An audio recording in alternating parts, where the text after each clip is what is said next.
I'm looking at the transition handout right now. This is about transitions and flow within paragraphs, intra-paragraph transitions. So you should obviously know to transition between paragraphs, transitioning between the ideas and how the ideas link to one another or flow from one to the other. But you should also transition your ideas in each paragraph, linking the ideas that you are speaking about in your sentences. So this is all informational, should be anyway. The directions of a paragraph is a mini essay because it starts with the topic sentence like an intro. It has the body, has the so what, which is like a conclusion. Each one of the 5 in your expository essay should have a specific job to do. In other words, the paragraph functions to help the writer to focus a group of sentences in order to make one main point. More than one main point per paragraph results in a confused audience. How can writers make sure to write only what the audience needs to read by staying true to the chosen topic and to the task at hand? And you also want to make sure that what you're writing makes sense to the audience. Sometimes you, as in any person, write something and it sounds correct in your head because you're writing it how you think it should sound, or you are correcting what you see in your own head. But if you or someone else were to read it out loud, it wouldn't make sense. Alright, step 1. Using your erudition and best scholarship, determine which sentences belong and which ones should be eliminated. Simply draw a line through the ones or delete them that don't truly help the audience to understand and relate to the main point. Alright, so I will read this, or you can pause it and read it on your own. How about I just read it, and then you can pause and delete any sentences that don't fit in an expository or informational essay. Remember that this essay is formal, which means that you cannot use personal pronouns such as I or you or us or our. You should also spell out contractions, but anyway, it should be formal and informational. So it starts. Exercise is really good for one's physical and mental health. It is proven that aerobic exercise is good for the heart, which in turn is very important to overall health. I would pause there and say, how do you know that it's proven? If you're citing evidence, you should include that in here. Anyway, I used to run every day, but now I go to dance classes to get my aerobic exercise. Strength training is important for maintaining muscle mass and for improving bone density. Both muscle mass and bone density can decrease as we age, so improving them through strength training is important. My grandmother broke a hip last year because her bones were so fragile. Being more frail puts the elderly at risk. Many older people lose mobility for a variety of reasons. They may be more prone to breaking bones if they continue to engage in even normal day-to-day activities such as going up and down stairs, bathing, or walking outside in snow or rain. This can cause them to experience worry, which makes them more fearful of physical activity. This becomes a vicious cycle. All kinds of exercise have been shown to relieve depression, anxiety, and stress. So if you're pausing and saying that paragraph doesn't make sense, it's because there are some sentences that don't fit. So pause the video and delete any sentences right now that do not apply. Okay, the first sentence that I would delete is I used to run every day as a personal pronoun, not relevant to formal writing. Okay. And then I would also delete the sentence about my grandmother, again a personal pronoun.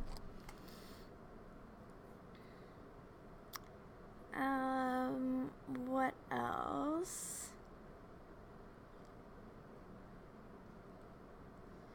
I'm still not sure about the final sentence, but maybe we can make it flow better with transitions.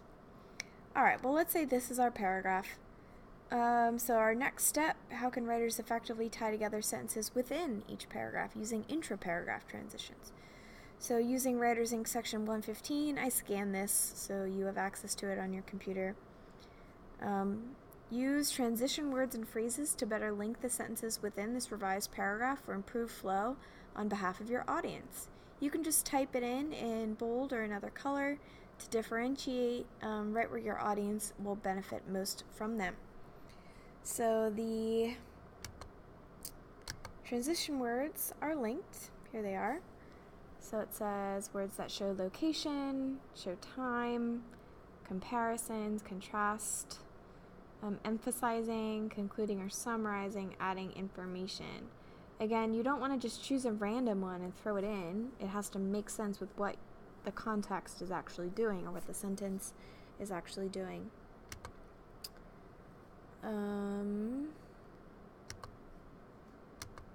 So go ahead, pause the video now, and add some transitions into the paragraph to better allow the ideas to flow better. So go ahead, if you want to split screens, do whatever you need to do to edit this paragraph to add transitions. Alright, I added some example transitions. You could have entirely different ones and still be correct. So you're just transitioning the ideas however you want to do that, or whatever transition is applicable.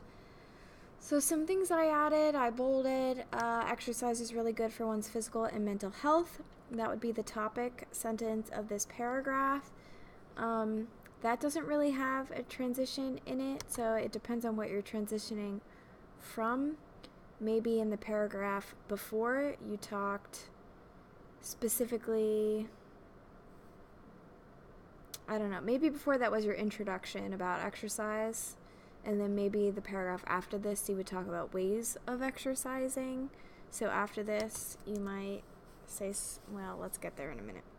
Okay, so you would transition into a new paragraph. Exercise is really good for one's physical and mental health. That's the topic of this paragraph, I'm assuming. For example, I added in, because it's getting into an example of good health. It's proven that aerobic exercise is good for the heart, which in turn is very important to overall health. Additionally, so another way that exercise physically helps you, strength training is important for maintaining muscle mass and for improving bone density. Again, I wonder where this information is from, but okay. Both muscle mass and bone density can decrease as we age. So that, I think, has an okay transition as its own, because it says bone density, but then it says muscle mass and bone density decrease, so that is a transition. You could add another one, but I think it maybe is okay. So improving them through strength training is important. For this reason, so I'm transitioning into a new idea, being more frail puts the elderly at risk. Because I said bone density decreases as we age. Many older people lose mobility for a variety of reasons. So I talked about being more frail, and then it's going into older people losing mobility. I think that flows enough. Specifically, I added in, they may be more prone to breaking bones if they continue to engage in even normal day-to-day activities, such as going up and down stairs, bathing, or walking outside in the snow or rain. Because I'm giving specific examples there, so I use specifically. This can cause them, so that's transitioning to what it does to them, to experience worry, which makes them more fearful of physical activity.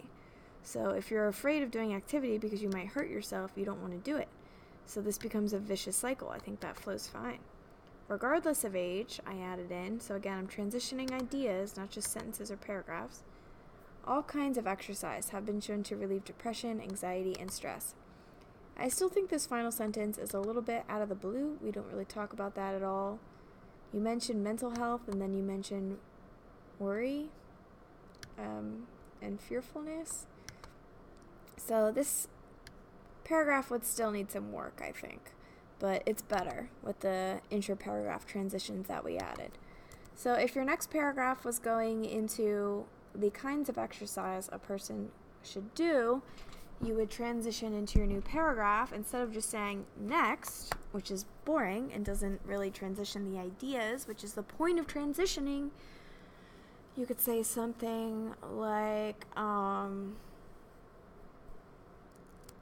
because exercise is so helpful to people of all ages, both mentally and physically,